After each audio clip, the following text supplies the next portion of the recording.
சுவாமி விவேகானந்தரின் சிந்தனைகள். பிறருடைய காலடியில் அமர நாம் எப்போதும் தயாராக இருக்க வேண்டும். ஏனெனில் ஒவ்வொருவரும் நமக்கு மகத்தான பாடங்களை போதிக்க முடியும். இதை மறக்கக்கூடாது. நீங்கள் பிற நாடுகளில் எந்த அளவிற்கு பயணம் செய்கிறீர்களோ அந்த அளவிற்கு உங்களுக்கு நல்லது, உங்கள் நாட்டிற்கும் நல்லது. நீங்கள் வாழ வேண்டுமானால் கட்டாயம் விரிவடைய வேண்டும்.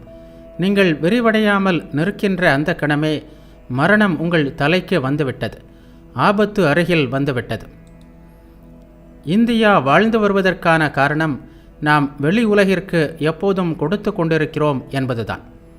மதம், தத்துவம், ஞானம், ஆன்மீகம் இவையே உலகிற்கு இந்தியா வழங்கும் கொடை.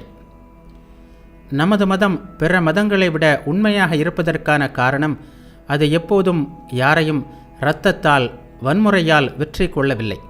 அது ஒருபோதும் இரத்தம் சிந்தவில்லை.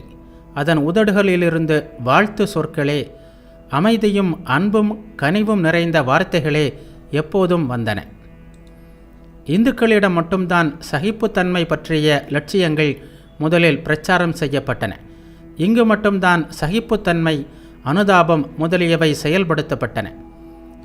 பிற மதங்களிலெல்லாம் இவை வெறும் கொள்கை அளவில்தான் இருக்கின்றன, செயல்படுத்தப்படுவதில்லை. வேதாந்தத்தின் மிக உன்னதமான இரகசியங்களை மேலை நாடுகளுக்கு உபதேசிப்பதன் மூலம் அந்த மகத்தான நாடுகளின் அனுதாபத்தையும் மதிப்பையும் பெற்று நாம் அவர்களுக்கு என்றென்றும் ஆன்மீக குருவாக இருப்போம். இதை மறந்து மதத்தை கற்பதற்காக நம் நாட்டினர் எப்போது அவர்கள் காலடியில் அமர்கிறார்களோ அன்றைக்கு ஏற்கனவே சீரழிந்துள்ள இந்த நாடு என்றென்றைக்குமாக அழிந்து நாசமாகிவிடும்.